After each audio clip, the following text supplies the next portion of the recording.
देश के सम्माननीय यशस्वी और जयस्वी प्रधानमंत्री जी आदरणीय नरेंद्र जी मोदी,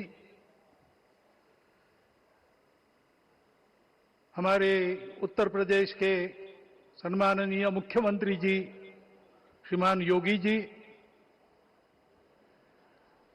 राज्यपाल महोदया, मंचस्थ सभी मान्यवर, उपस्थित सज्जन, माता भगिनी, आज हम सबके लिए एक सार्थकता का दिवस है। इतने लोगों ने सपना देखा, इतने लोगों ने प्रयास किए, इतने लोगों ने अपने प्राण अर्पण किए। आज उनकी स्वर्गस्थ आत्मा तृप्त हुई होगी। आज वास्तव में अशोक जी को वहां शांति मिली होगी।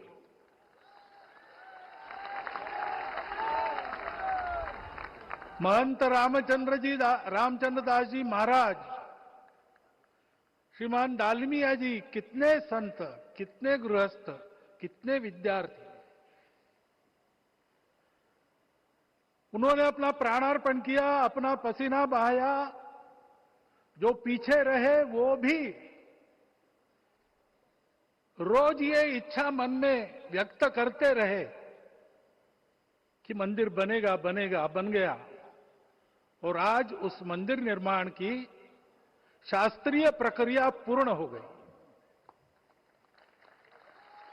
ध्वजारोहण हो गया। राम राज्य का ध्वज जो कभी अयोध्या में फहराता था और संपूर्ण विश्व में अपने आलोक से सुख शांति प्रदान करता था, वो ध्वज आज फिर से नीचे से ऊपर चढ़ता हुआ और अपने शिखर पर विराजमान होता हुआ हमने अपनी आंखों से देखा है, इसी देह में देखा है। ध्वज प्रतीक होता है।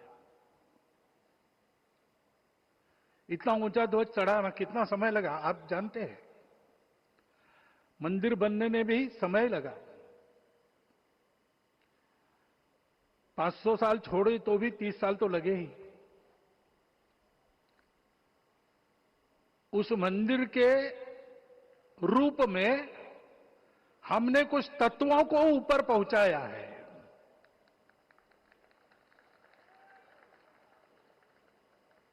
सारा विश्व जिससे ठीक चलेगा,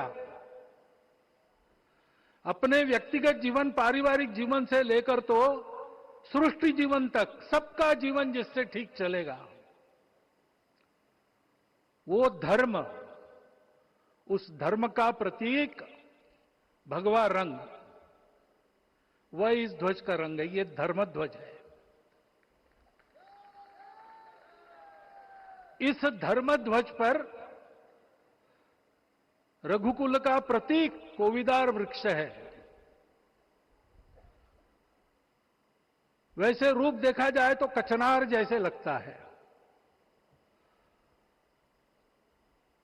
और जो खोजी लोग हैं वो खोज कर कह रहे हैं कि मंदार और पारिजात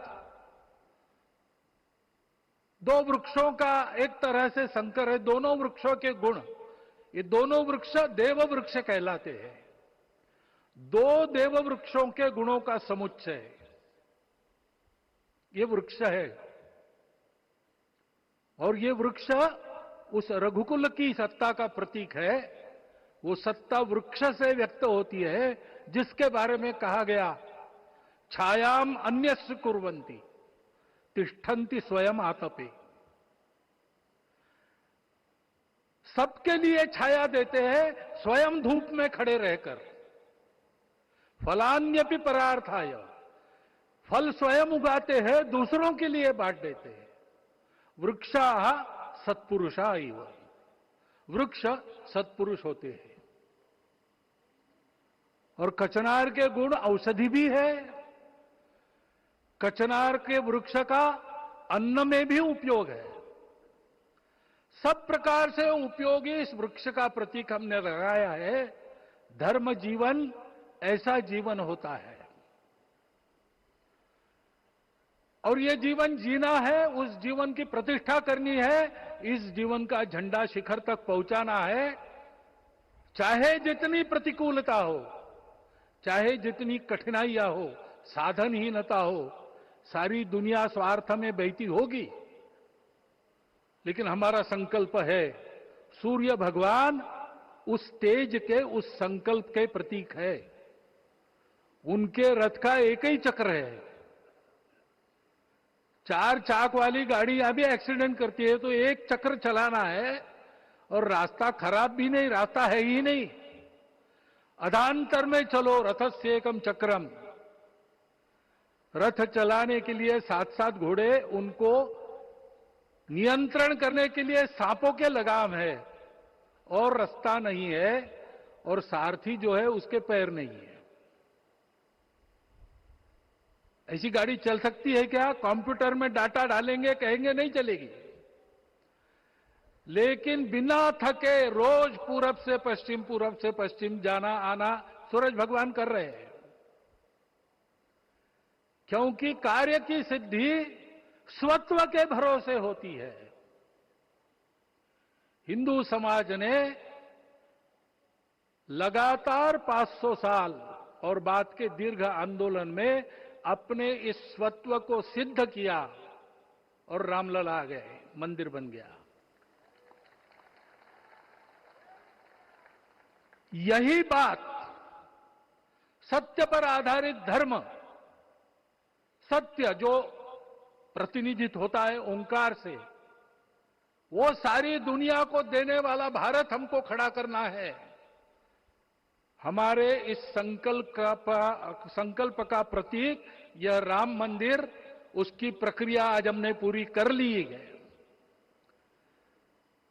यह धर्म, यह ज्ञान, यह छाया, यह सुफल संपूर्ण दुनिया में बांटने वाला भारतवर्ष खड़ा करने का काम अपना शुरू हो गया है। उसको, इस प्रतीक को देखकर, हिम्मत रखकर, उसी प्रकार सतत प्रयास करते हुए सब प्रकार की विपरीतताओं में भी हम सबको मिलके करना पड़ेगा। आज ये हमारे कृतार्थता का दिवस है, और आज हमारे संकल्प की पुनरावृत्ति का ये दिवस है। वो संकल्प हमको हमारे पूर्वजों ने दिया है। एतद् देश प्रसूतस्य सकाशाद अग्र जन्मनात्। इस देश के जन्मे हुए अग्र जन्मना है, सबसे प्राचीन है, इसलिए बड़े भाई है। वो ऐसा जीवन जिए कि स्वम स्वम चरित्रम शिक्षेरन पृथिव्याम सर्वमानवा। पृथ्वी के सर्व मानव अपने अपने चरित्र की शिक्षा, जीवन की विद्या भारतवासियों से सीखे। ऐसे भारतवासियों का परम वैभव संपन्न, सर्वशक्ति संपन्न और सबके लिए खुशी बांटने वाला, शांति बांटने वाला, सबको विकास के सुफल देने वाला भारतवर्ष खड़ा करना है। ये विश्व की अपेक्षा है, हमारा कर्तव्य है। मंदिर में श्री रामलला विराजमान है, उनका नाम ले और इस कार्य की गति हम बढ़ाए। इतना एक विषय आपके सामने रखता हूं। जैसा सपना देखा था उन लोगों ने, रामदास स्वामी ने कहा था, स्वप्नी जे देखिले रात्रि ते तैसे ची हो तसे। ऐसा सपना उन्होंने देखा था, बिल्कुल वैसा। और मैं कहूं कि उन्होंने जो सपना देखा था उससे भी अधिक भव्य और अधिक सुंदर ये मंदिर बन गया है। हमारे हृदय में वो निश्चय का सृजन करे, तपस का सृजन करे। ये शुभकामना मैं आप सबको देता हूं और मेरे शब्दों को विराम देता हूं।